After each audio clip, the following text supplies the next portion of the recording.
জাফরানকে বলা হয় লাল সোনা, যা বিশ্বের সবচেয়ে দামি মশলাগুলোর মধ্যে অন্যতম। বলা হয়ে থাকে উন্নত মানের 1 কেজি জাফরানের দাম প্রায় $5,000, বাংলাদেশি টাকায় 5 লাখের বেশি।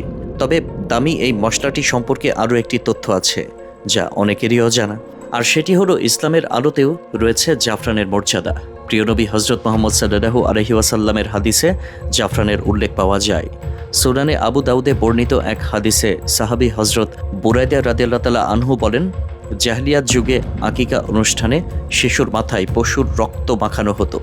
নবী করিম সাল্লাল্লাহু আলাইহি ওয়াসাল্লাম এই প্রথা নিষিদ্ধ করেন এবং এর পরিবর্তে জাফরান দিয়ে রং করা নির্দেশ দেন। এই নির্দেশনা শুধু রীতি সংস্কারের নয়, বরং জাফরানকে একটি পবিত্র ও গ্রহণযোগ্য বিকল্প হিসেবেও চিহ্নিত করে। তবে জাফরান রঙের ব্যবহার সব জায়গায় বৈধ নয়। হাদিসে আনাস রাদিয়াল্লাহু তাআলা আনহু থেকে বর্ণিত, নবী করিম সাল্লাল্লাহু আলাইহি ওয়াসাল্লাম পুরুষদের জন্য জাফরান রঙের কাপড় পরা নিষেধ করেছেন, কারণ এটি আত্মপ্রদর্শনের প্রতীক হিসেবে ধরা হতো। এমনকি ইহরামের সময়ও জাফরান রঙে রঞ্জিত পোশাক পরিধান নিষিদ্ধ। এই নির্দেশ দিয়েছেন সাহাবী ইবনে ওমর রাদিয়াল্লাহু তাআলা আনহু। তবে সুগন্ধি হিসেবে জাফরান ব্যবহারে কোনো নিষেধাজ্ঞা নেই, বরং ইসলামী সমাজে অভিজাত ও মার্জিত পুরুষদের জাফরান সুগন্ধি ব্যবহার করতে দেখা যেত।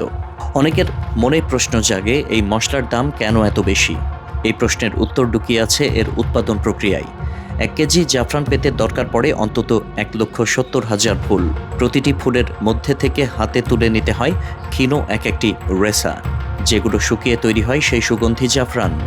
এই পুরো প্রক্রিয়াটি এখনও সম্পূর্ণরূপে মানব শ্রম নির্ভর। আধুনিক কৃষি প্রযুক্তির এই যুগেও এটি যন্ত্রে সম্ভব নয়। ফুল তোলা, রেসা আলাদা করা, সেগুলো সূক্ষ্মভাবে শুকানো, সংরক্ষণ, সবই হাতে হাতে, দিন ধরে, ক্ষণ ধরে। তাই 1 কেজি জাফরান মানেই হাজারো মানুষের ঘামে ভেজা কয়েক সপ্তাহের পরিশ্রম। জাফরান উৎপাদনে এখন শীর্ষে রয়েছে ইরান, যা বিশ্ববাজারে প্রায় 80% চাহিদা পূরণ করে।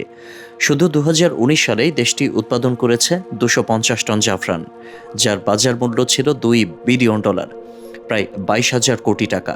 তবে গুণগত মানের প্রশ্নে এখন সবচেয়ে আলোচিত নাম আফগানিস্তান। এই দেশটিতে নারী উদ্যোক্তা থেকে শুরু করে স্থানীয় চাষিরা জাফরানকে জাতীয় গর্ব হিসেবে তুলে ধরছেন। ভারত, স্পেন, গ্রিস, মরক্কো, তুরস্ক, ইটালি, আজারবাইজান সহ আরও কিছু দেশে এর চাষ হয়। তবে উৎপাদনের দিক থেকে তারা অনেকটাই পিছিয়ে। জাফরানকে বলা হয় প্রাকৃতিক অ্যান্টি ডিপ্রেসেন্ট। এটি শুধু স্বাদ বা রং নয়, স্বাস্থ্য ও মনঃসংস্থানের ক্ষেত্রেও এক অনন্য উপাদান।